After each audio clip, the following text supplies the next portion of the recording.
A panic in Gaza City after Israel dropped leaflets ordering residents to evacuate. The Israeli government has threatened to obliterate the enclave's largest urban center in what it calls a mighty hurricane of military attacks.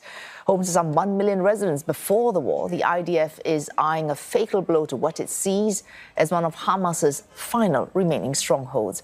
Residents told to head south towards the Al-Mawasi Humanitarian corridor, but many say they feel trapped with limited options for sanctuary. Meanwhile, Israel has been intensifying attacks targeting high-rise buildings. 5 have been bombed over the past 3 days, leaving thousands without shelter. Gaza's health ministry reporting 83 people killed and more than 200 wounded in the past 24 hours.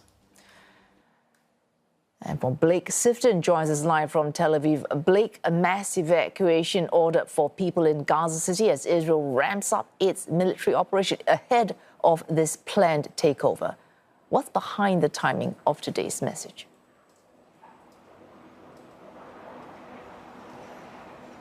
Good evening, Wei Su. This total order for the full evacuation of Gaza City is certainly a dramatic escalation in the Israeli military's offensive to seize Gaza City, and an indicator that that offensive is going forward.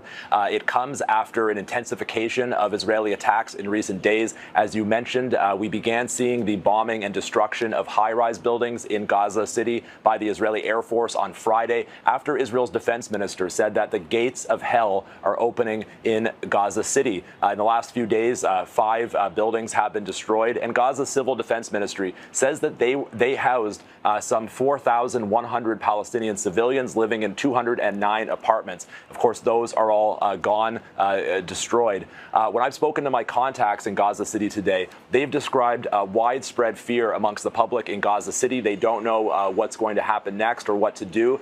Many do plan to leave, I'm told. However, there is a shortage of vehicles that can take them to the south, to the Al-Mawasi area, and there's also a critical shortage of fuel because of the ongoing Israeli blockade of Gaza and limited fuel entering the Strip. Other people have said that they simply can't leave because they are either injured or ill, or they don't have the money to. The UN has said that it can cost upwards of 1,000 American dollars to evacuate from Gaza City to the south. And of course, that is prohibitively expensive for many people.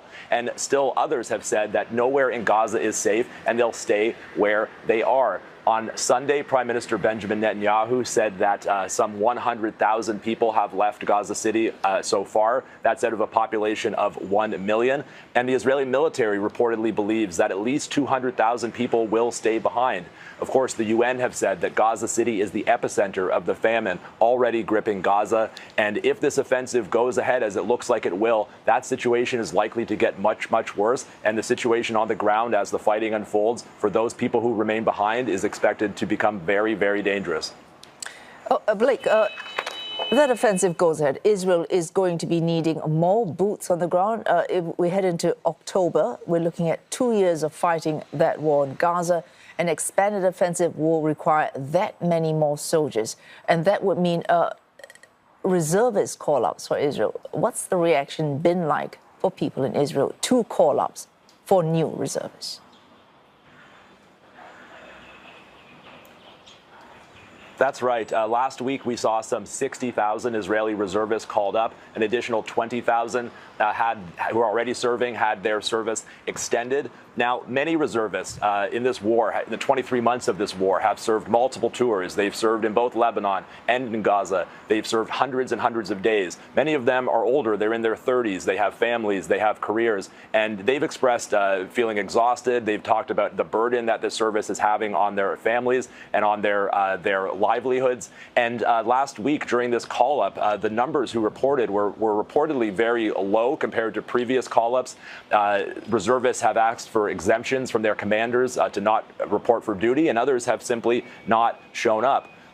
We've also seen an increase in suicides amongst reservists in recent weeks and months. And just today, Israeli Army Radio reported that an additional reservist took his own life.